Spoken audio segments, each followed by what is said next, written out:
Javed, let's start with the reports that are coming from Israeli outlets. They're saying the actual death toll in the occupied Gaza Strip could not be 56,000 or 57,000. They're saying it has rounded up to around 100,000. Do you think that this is going to be a bigger problem for Benjamin Netanyahu, and how badly could this impact his political tenure? I don't think this would be a problem for Netanyahu because he represents a genocidal regime which has the history of killing Palestinians over a period of time. Ethnic cleansing is not something new for this Netanyahu regime and also his previous Israeli regime. And I think what you are pointing out, the Hazard newspapers, it is just tip of the iceberg of the real scale of the casualties and the deaths in this genocidal war. You may recall that just a couple of days ago, there was also a report published by Harvard. And originally, I think this report belonged to some kind of internal data of an Israeli university, which indicates that the number of the people who might have been killed in occupied Gaza, that could be 377,000. I mean, basically, they are trying to count the people who are under the rubble. And this means around about at least 400,000 people are under the rubble. We don't know, basically, what is going on in Gaza because there is no independent organization which can determine the scale of the deaths in Gaza. But one thing is clear, and that is beyond any doubt, that this is a Holocaust. This is a genocide. But again, the point that we always have made that since Western media is biased, they don't use these kind of terminologies. But we certainly know that International Criminal Court and International Court of Justice, ICJ, they all have come up with their initial findings that point out towards this fact that this is a genocide. Now, in Israel, people have been radicalized. They are extremists. Their syllabus, over the period of time, they are taught that the Palestinians are subhuman beings. They are taught that they are the chosen people by God. So killing Palestinian is justified. Killing their children is justified because they would grow up and they will fight against Israeli people. And similarly, women are going to be killed because they are going to give birth to the children who will fight against Israel. This is all very misleading biblical references, which over the period of time have gone deep into the Christian Zionist. Now, you would have heard that interview of Senator Truss.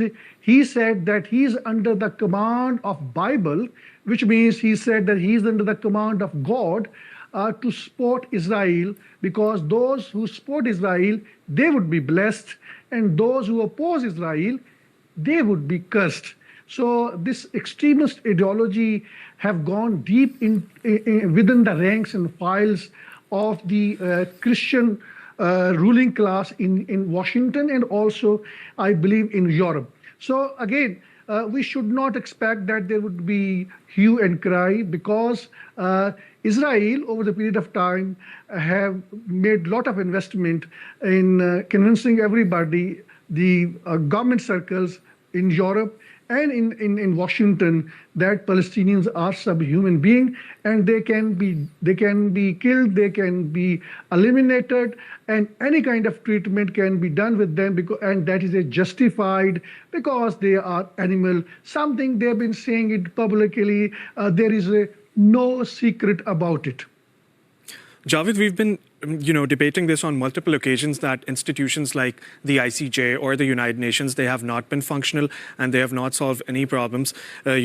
Talk about the war in Gaza, or you can talk about the Ukraine war as well, or what just recently happened between Iran and Israel. But let me read a statement from Guterres, who is the Secretary General of the United Nations. He says that the search for food must never be a death sentence.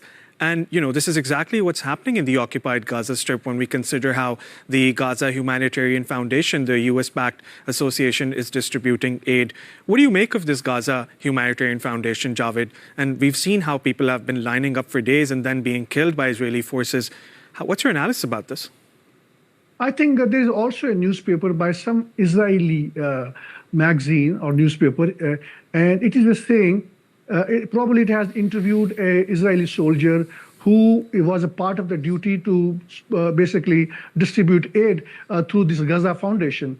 And he's been saying, according to his interview, that he is under the order from the military to kill unarmed Palestinians who will seek aid, food packages from them. So I think beyond any iota of doubt, we have to understand that this is a method of killing Palestinians.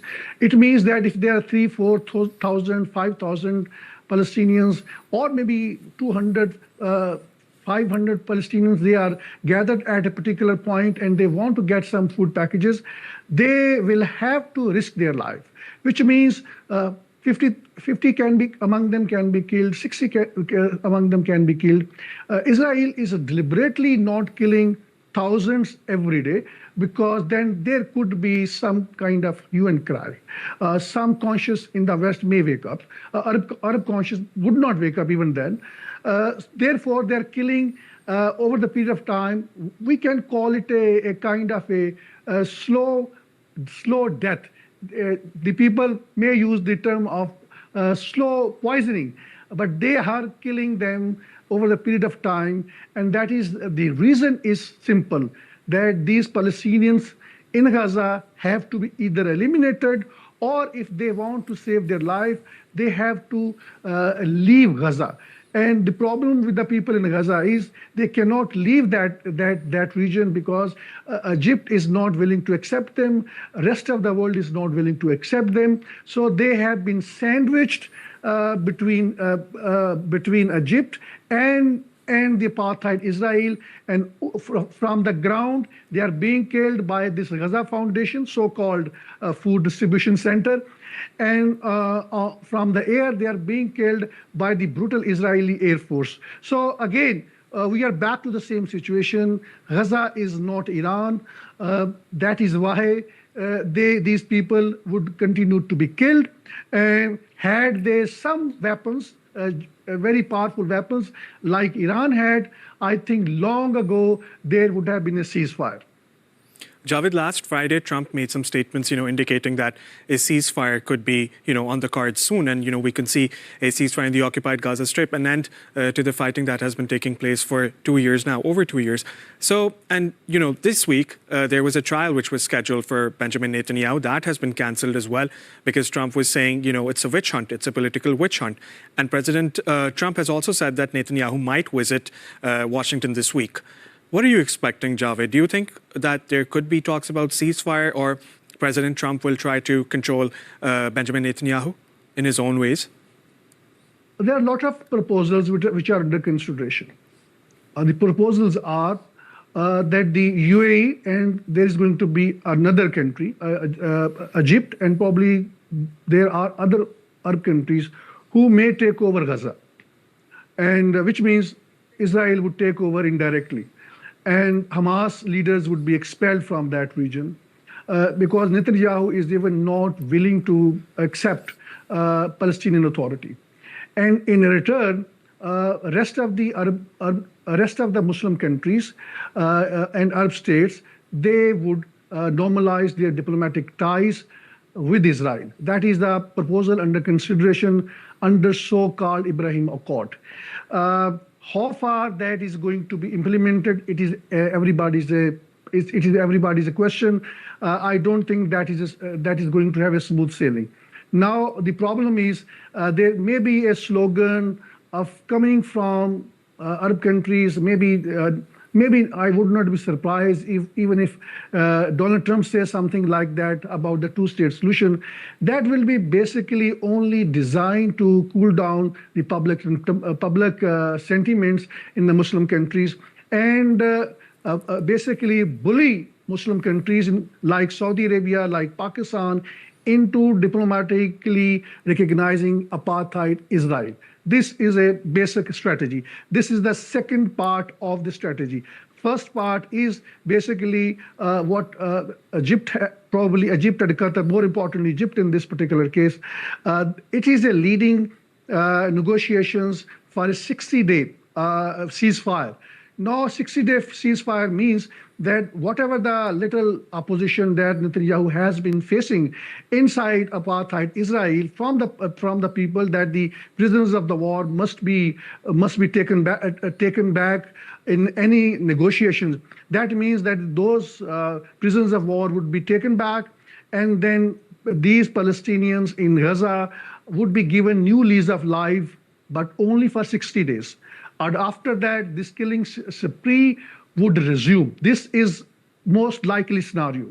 The previous scenario that I earlier on pointed out, that is based on a Israeli newspaper. There are many ifs and buts. Will that happen or not? Because even countries like Pakistan or Saudi Arabia, they may like to normalize ties with Israel, but given the fact that there's a huge public resentment, particularly in 240 million populated Pakistan, it's very difficult to expect the military journals that they would risk of normalizing ties with the apartheid Israel, no matter how much pressure the Donald Trump regime exert on General Asim Munir, who's actually virtually the de facto ruler of Pakistan.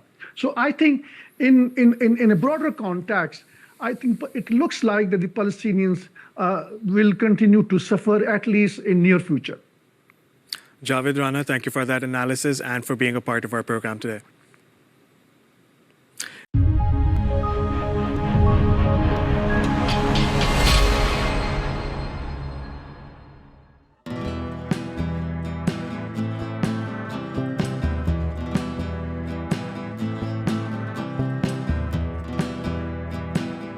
The growing tide of anti-Israel sentiments. What you see behind me is just tip of the iceberg of what is happening in the country. More than half of $52 billion black CIA budget is spent on espionage network in Pakistan. How would you handle it? The US has looked upon Pakistan as an ally at one point and then as an enemy at the same time. That is going to be the first legal reason on the basis of which he is going to be instantly ousted by the Supreme Court of Pakistan. Joining us live, Javed Rana, who's an expert on politics and geo-strategic issues. In the world politics, which is not being driven by any moral principle, it is being driven by the hard geo-strategic realities. In a broader picture, more countries would aspire to have nuclear weapons.